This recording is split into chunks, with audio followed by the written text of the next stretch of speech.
Усім прывітанне, з вами Зміцер Лукашук, і мы працягваем абмяркоўваць падзеі ў Беларусі і за яе межамі ў нашым супольным праекце Еўрарадыё і Е-прамовы.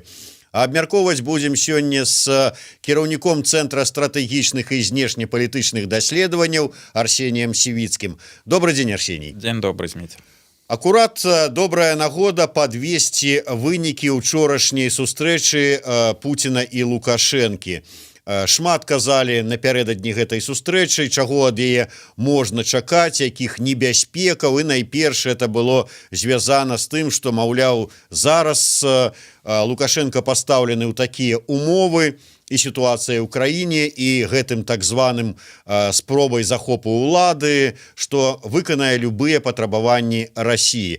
Але наколькі Расія зацікаўлена ў тым, каб нешта патрабаваць, асабліва ў вайсковым плане ад Беларусі? Так, сапраўды, парадак дня перамоў быў даволі насычаны. Было 3 блока пытанняў. Першы гандлёвы эканамічны, і ён быў звязаны з вырашэннем такіх пытанняў, як стварэнне адзінкавых рынкаў нафты, газу, нафтапрадуктаў, плюс пераход да агульных палітык у прамысловасці і ў сельскай гаспадарцы. Гэта тое, у чым беларускі бок зацікаўлены, бо тады захавае ці зніжку на энерганосьбіты, ці нейкую атрымае кампенсацыю за падаткавы маневр у нафтавай сферы, ну а таксама доступ на расійскі рынок для сваёй прадукцыі, прамысловасці і сельскай гаспадарцы. Далей, Расія патрабуе пераход на адзінавую падаткавую сістэму, то бок на расійскі падаткавы кодэкс, і гэта вельмі сур'ёзна б'е па беларускім інтарэсам. Сістэма вельмі розныя, і мы бачылі там апошнія 2 гады, што Лукашенко вельмі сур'ёзна супрацьстаяў гэтаму праекту, тым больш, што вось тыя кампенсацыі, пра якія ішла гаворка, яны не здолеюць пакрыць вось тыя страты, якія Беларусь будзе несці. Таму мне так бачыцца, што тут на сённяшні дзень няма ніякага кансэнсусу. Другі блок пытанняў, безумоўна, гэта ваенна-палітычная інтэграцыя, і тут Расія вяртаецца да тых праектаў, якая яна агучыла яшчэ ў 2015 годзе. Гэта стварэнне аб'яднанай вайсковай базы на тэрыторыі Беларусі, а таксама перапарадкаванне рэгіянальнай групоўкі войск Расіі і Беларусі, у якую ўваходзяць усе ўзброеныя сілы Рэспублікі Беларусь, і гаворка ідзе пра ўключэнне іх у заходнюю вайсковую акругу Расійскай Федэрацыі. То есть фактычна падпарадкаванне беларускіх войскаў расійскаму камандаванню. Так. А я нагадаю, што згодна з статутнымі дакументамі беларускі бок кіруе рэгіянальнай групоўкай войскаў, то бок расійскія генералы падпарадкоўваюцца беларускім. І гледзячы на апошнія ініцыятывы Александра Лукашенка па вяртанню да гэтых агульных паветрана-патрульных місій, якія мы ўжо бачылі ў 2013 годзе, а таксама аб стварэнні аб'яднанага цэнтра вайсковай падрыхтоўкі пад Гродна, таксама хутчэй за ўсё Мінск не зацікаўлены у паглыбленні военно-палітычнай інтэграцыі, спрабуе вось такімі ініцыятывамі падмяніць, замясціць вось тыя патрабаванні военно-палітычнай інтэграцыі, якія навязваюць нам зараз з Масквы. І таму мне падаецца, Александр Лукашенко таксама тут няма за чым саступаць, бо зразумела, што мы атрымаем толькі праблемы, калі пагадзімся на расійскую ваенную базу. І вялікае пытанне, ці будуць нас расейцы пасля гэтага абараняць. Вось самы апошні прыклад — гэта канфлікт Арменіі і Азербайджана вакол Нагорнага Карабаха, і апынулася так, што Расія так і не ўступілася за свайго хаўрусніка, а наадварот прымусіла яго да капітуляцыі. Прытым, нягледзячы на тое, што Расія і Арменія з'яўляюцца сябрамі АДКБ, па-першае, а па-другое, што і таксама у них існуе такая ж двухбаковая дамова, як у Беларусі і Расіі. Ёсць аб'яднаная групоўка войскаў, якая павінна была быць актывавана, і яе павінны былі выкарыстаць дзеля таго, каб абараніць інтарэсы Арменіі. Але мы бачылі, што нават нягледзячы на такую вельмі глыбокую геапалітычную лаяльнасць Арменіі да Расіі, ўсё ж такі яна і базу расійская база утрымвае, і ёсць вось гэтая аб'яднаная групоўка войскаў, і мяжа кантралюецца памежнай службай ФСБ разам з армянскімі памежнікамі. Таму мы бачым, што вось гэтая геапалітычная лаяльнасць згуляла такую злую шутку. Нам могуць апаненты сказаць, што ўсё ж такі Нагорны Карабах дэ-юрэ гэта не Арменія, это не прызнаная сапраўды так, але зразумела, што нацыянальны інтарэс Арменіі быў звязаны з тым, каб абараніць гэтую тэрыторыю.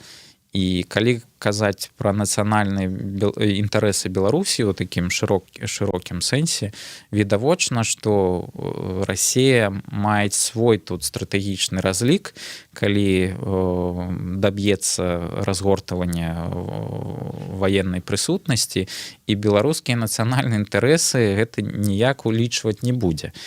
Таму мне падаецца, што таксама гэтае пытанне падвешана ў паветры, і трэці блок пытанняў, самы галоўны, гэта транзіт улады і канстытуцыйная рэформа. У Крамлі разумеюць... Калі я глядзеў напярэдадні візіта Лукашэнкі і пул першага выкладываў спіс пытанняў, гэтага пытання там не было. Сапраўды, і афіцыйна нібыта Расія не настойвае на гэтай рэформе, але бачна, што яе падыход не змяніўся. На самой справе у Крамлі лічаць, што вось сённяшні палітычны крызіс у Беларусі дазваляе Расіі больш эфектыўна прасоўваць свае стратэгічныя інтарэсы, але для гэтага трэба дабіцца рэфармавання палітычнай сістэмы. То бок гэта прадугледжвае сыход Александра Лукашенка з улады, пераўтварэнне Беларусі ў парламенцкую рэспубліку і, адпаведна, стварэнне палітычных праектаў, палітычных партый, якія будуць дружалюбна ставіцца да Расіі. То бок гаворка не ідзе пра тое, што яны павінны быць прыхільнікамі дактрыны рускага свету, але проста яны павінны улічваць інтарэсы Расіі, але не так, як гэта робіць Лукашенко. І вось мне падаецца, што расійскі бок наўрад ці адмовіцца ад гэтай стратэгіі, і таму і не было ніякіх афіцыйных заяў пасля перамоў, таму што, ну, хутчэй за ўсё, гэта быў галоўны блок пытанняў у парадку дня, і з гэтага пункту гледжання Расія працягвае ціснуць на Александра Лукашенка і патрабуе ад яго пачаць трансфер улады. Бо ёсць разуменне, што Беларусь да лета 2020 года больш ужо не вернецца вось да гэтага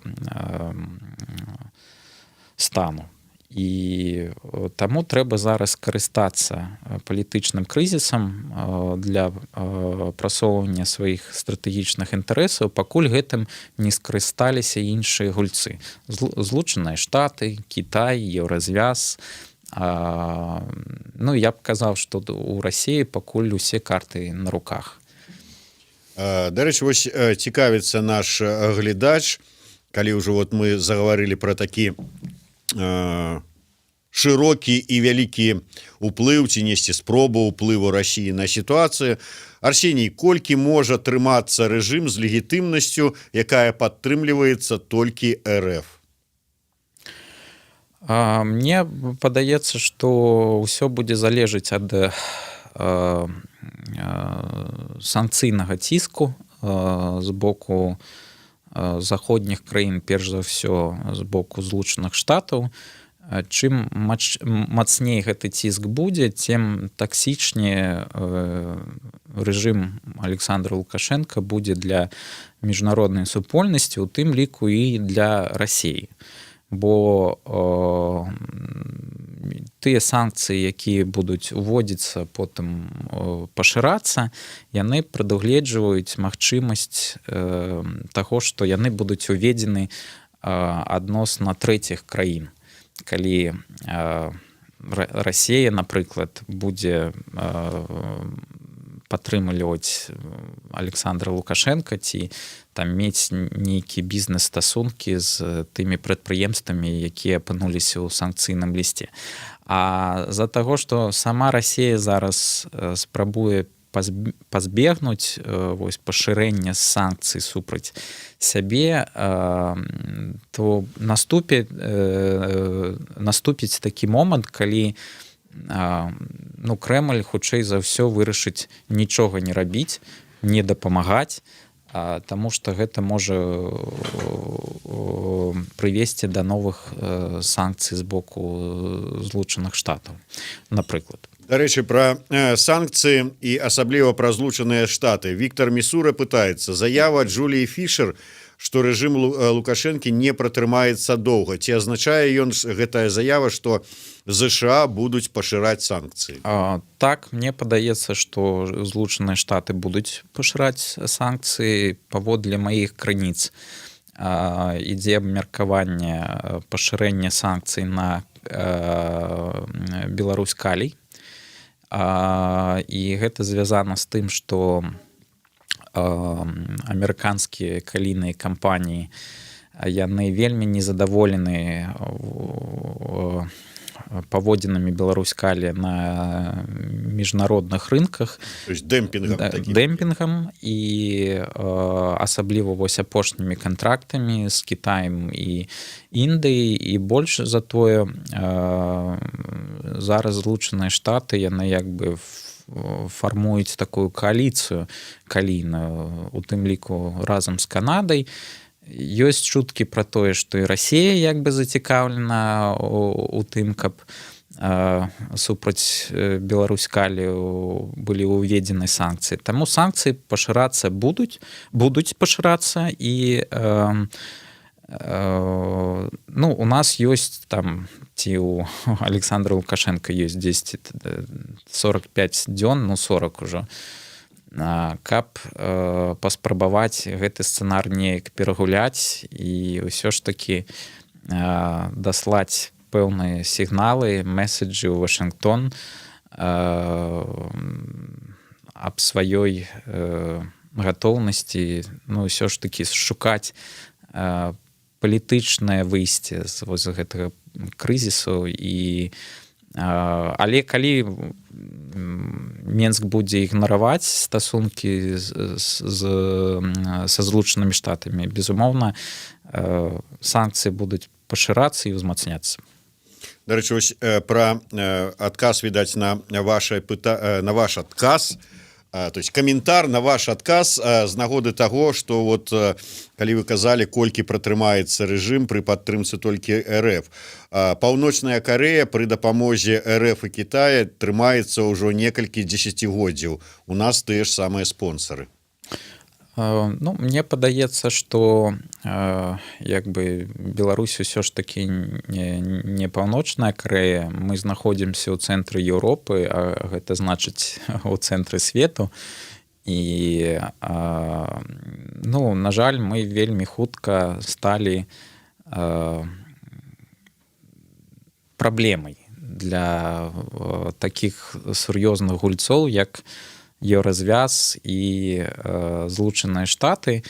Яны гэтую праблему ігнараваць не могуць, і відавочна, што мы стала пераўтвараемся ў такую ж самую праблему для Расіі. І тут вельмі цікава, што Менск, ён чаму зацікаўлены ў тым, каб уцягнуць Расію у сваю падтрымку.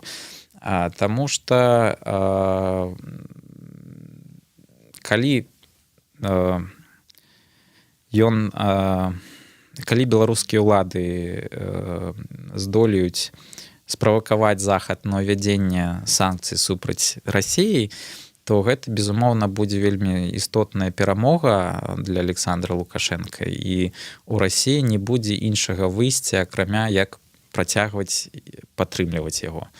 Але бачна, што Расія паводзіць сябе вельмі акуратна.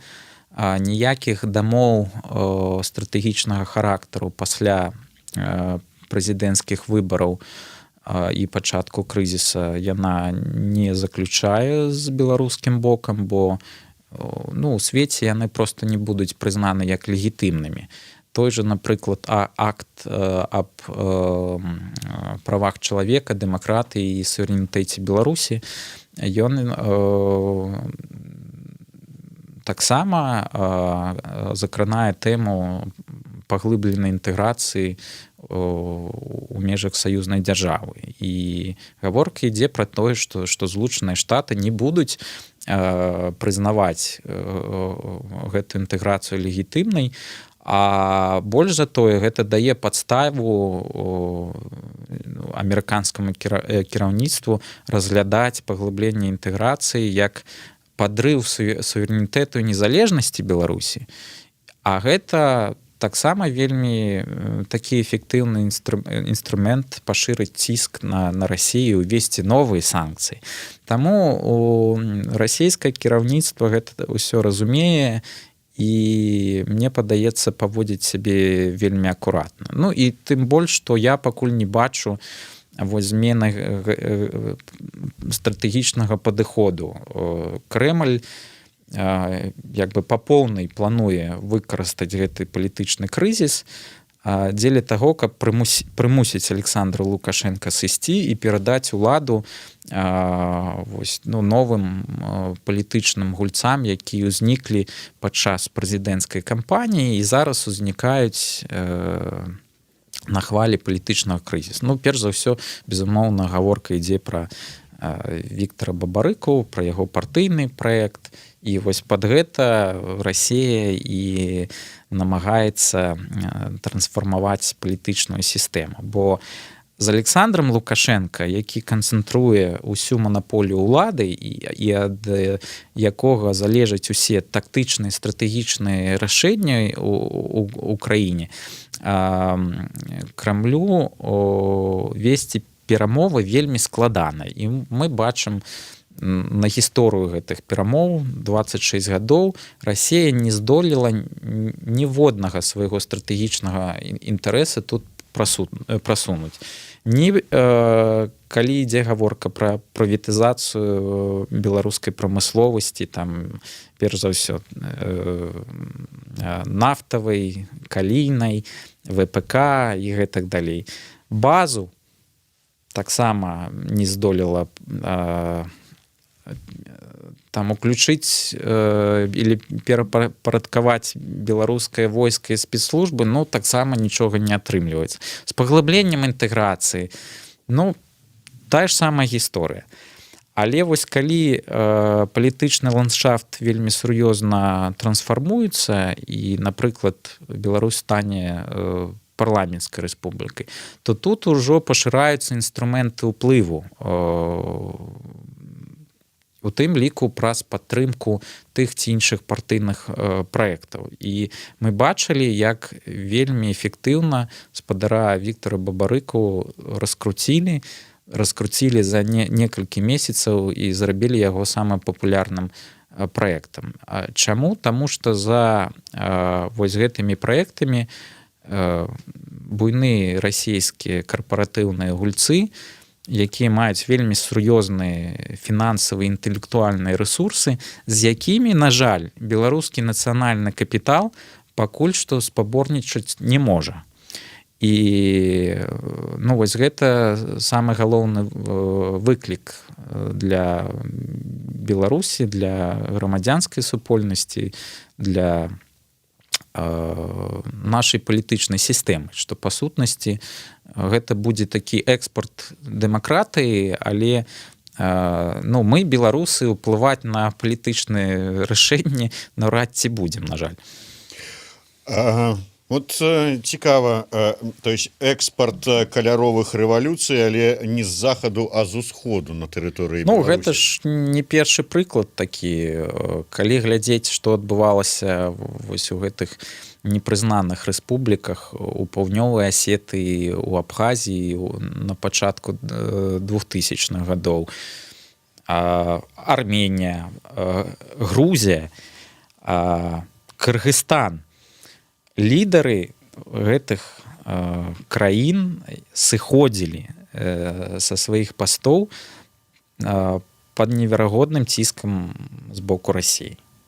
Анатоль Шумченко пытаецца: Арсеній, ці ёсць перфаніфіцыраваныя стаўленікі альбо сябры ў Крамля ў Беларусі? Калі ёсць, хто яны?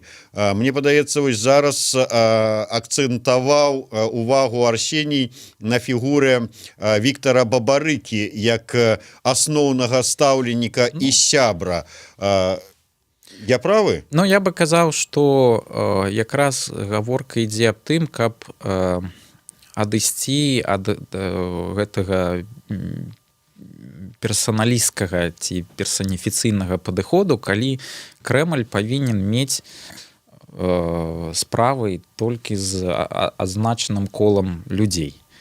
Замест гэтага ідэя стварыць такое палітычнае асяроддзе і ландшафт, калі любыя палітычныя гульцы будуць разумець, што больш эфектыўна і больш карысна ім працаваць з Крамлём. Як гэта, напрыклад, атрымалася ў Арменіі пасля 2018 года. Нягледзячы на тое, што Нікол Пашынян прыйшоў да ўлады на хвалі там каляровай рэвалюцыі, ну, першы візіт ён зрабіў у Расію, правёў перамову з Владимиром Путиным і сказаў, што мы будзем паглыбляць ваенна-палітычную інтэграцыю з Расіяй, нягледзячы нават на ягоныя празаходнія настроі. То бок ідэя ў тым, каб стварыць такую сістэму кліентызму, калі розныя палітычныя гульцы, нягледзячы на свае ідэалагічныя погляды, яны разумеюць, што ад супрацы з расійскім бокам яны будуць мець нейкі капітал палітычны, сімвалічны, уплыў, і сёння гэта можа быць партыя Віктара Бабарыка. А заўтра, калі ён там перайдзе пэўныя чырвоныя лініі і, напрыклад, больш не будзе улічваць інтарэсы Расіі, гэта можа быць іншы партыйны праект. Таму я б казаў, што хутчэй гаворка ідзе пра стварэнне вось такога балота дэмакратычнага, якое мы назіраем у некалькіх постсавецкіх краінах, у тым ліку не вельмі далёкіх ад Беларусі. Ну, не буду казаць пра якія, але для Расіі гэта больш эфектыўны інструмент уплыву, нават чым уводзіць войскі і потым вось мець гэты галаўняк. Арсеній, але пагадзіся, нават калі вот уявіць, што Віктор Бабарыка ад пачатку быў расійскі праект, што там расійскія карпорацыі уклалі, вось як ты кажаш, вялікія грошы, што яго раскруцілі, што вот дзякуючы гэтай раскрутке, гэтым грошам, усяму астатняму потым стаялі да намётаў Віктора Бабарыкі чэргі і аддавалі за яго подпіс, не дзякуючы гэтай раскрутцы, не дзякуючы гэтым грошам, не дзякуючы ўсяму астатняму, то, што там шло з Расіі, людзі выйшлі 9 жніўня і працягвалі выходзіць і працягваюць выходзіць зараз. Ну так, сапраўды, і відавочна, што палітычны крызіс, які адбыўся пасля выбараў, звязаны не з фальсіфікацыяй выбараў, а з тым, што адбывалася пасля. А гэта з тым, што, ну, па сутнасці, ну, дзяржава прэвентыўна раскруціла махавік рэпрэсій і парушыла сацыяльны кантракт з грамадствам. То бок замест таго, каб абараняць жыццё і здароўе грамадзян, дзяржава пераўтварылася ў крыніцу пагроз для здароўя і жыцця сваіх грамадзян. І гэта, безумоўна, выклікала вельмі сур'ёзнае абурэнне у грамадстве. І, ну, то бок, вось палітычны крызіс, які у нас сёння існуе, ён звязаны на самой справе не з Бабарыка, ці там Ціхановскай, ці іншымі апазіцыйнымі цэнтрамі у выгнанні, а ён звязаны з дысфункцыяй дзяржавы. І гэта дысфункцыя пачалася там яшчэ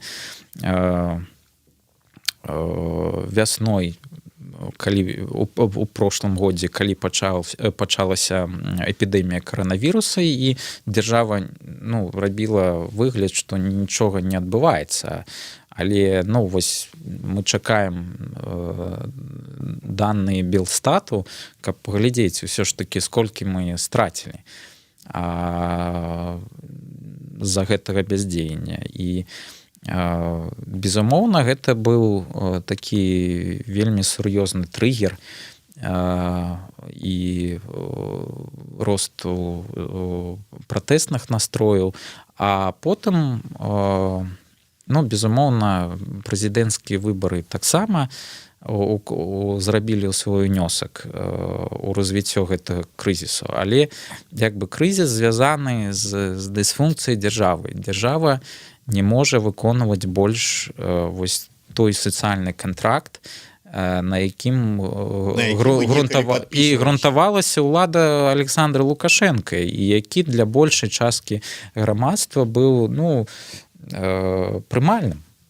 Арсеній, яшчэ адзін момант, звязаны з узгаданым ужо намі ці то ваенным пераваротам, ці то спробай захопу ўлады, які ладзілі, як так вельмі вобразна добра адзначыў, загавар адваката і пушкініста.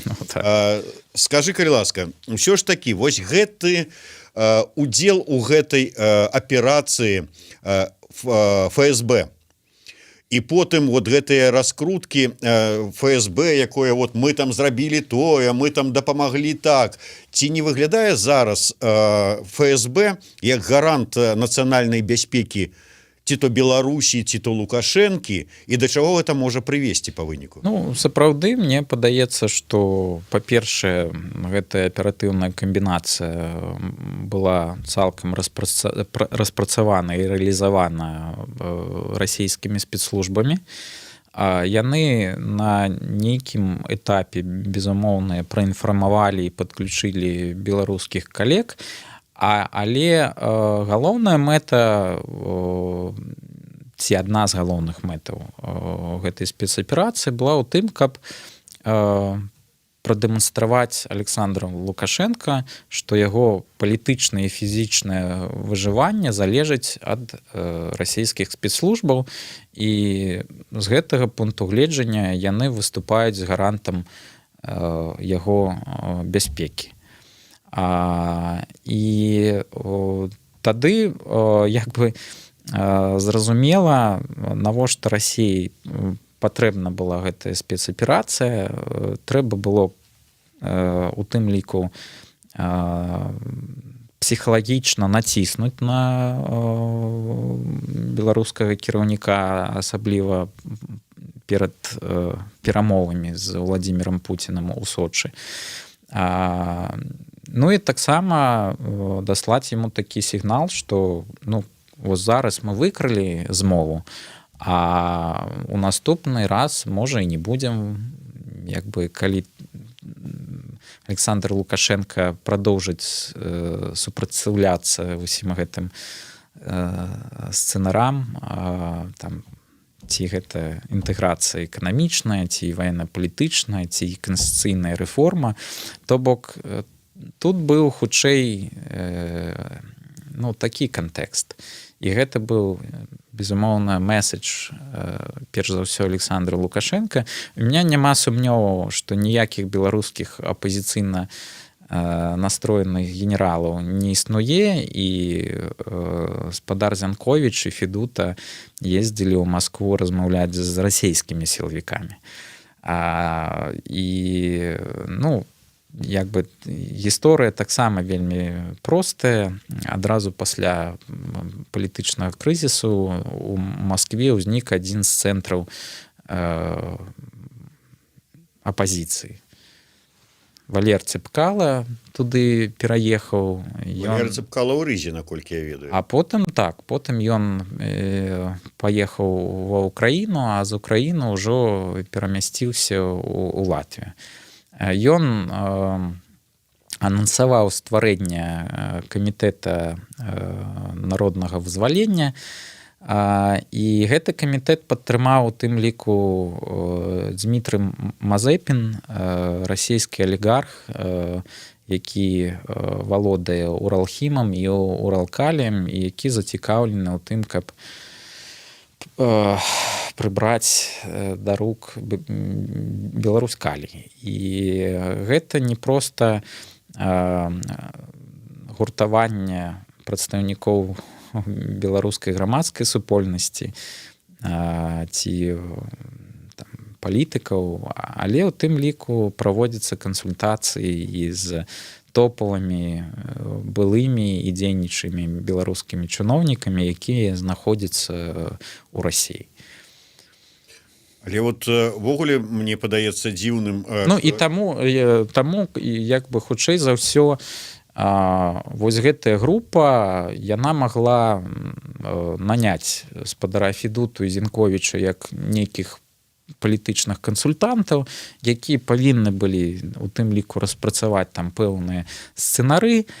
І чамусьці расійскі бок вырашыў гэтую інфармацыю зліць. Мне падаецца, што гэта ў тым ліку такі быў месседж Александра Лукашенко, што вось у гэты раз мы цябе даем апошні шанец прыняць усе нашы патрабаванні на сустрэчы з Пуцінам. Калі гэтага не адбудзецца, то ў наступным разе пераварот будзе паспяховым. Дарэчы, вось нам падказваюць, я правда не бачыў, но відаць пагляжу, што Байпол апазнаў менавіта беларускіх генералаў. Я так разумею, на тым відэо, дзе там сядзеў вот Дзянковіч Фядута, Ну, і цікава. 3 чалавекі з замыленымі тварамі. Я яшчэ не бачыў, ну, Але ўяві Цікава. сабе, наколькі вот мы ведаем, што зараз нават любы супрацоўнік сілавых структур, будь-то вайсковы, будь-то міліцыянер, каб выехаць некуды за мяжу, ён павінен давесці да ведама кіраўніцтва, атрымаць дазвол і, выехаўшы за мяжу, ўсё адно быць пастаянна на сувязі. ну так, Ты асабліва ў Расіі. уяўляеш, да, асабліва ты ўяўляеш сабе, што 3 генерала, ну, может там 1 генерал, там 2 Два палкоўнікі, вот сабраліся і не паставіўшы да ведама, паехалі. Ну, так, мне складана сябе ўявіць гэта. Я там, ну, я спрабаваў таксама разгледзець тых генералаў, якіх я ведаю, но ніводнага я не пазнаў. Таму, ну, цікава будзе паглядзець вось гэтую публікацыю Байпол. Ну, але вот калі сапраўды беларускія генералы, калі яны ўсё сапраўды даехалі да Масквы і сустрэліся з гэтымі людзьмі, ці не сведчанне гэта таго, што гэта была менавіта распрацоўка беларускіх? Ну, тады, калі гэта так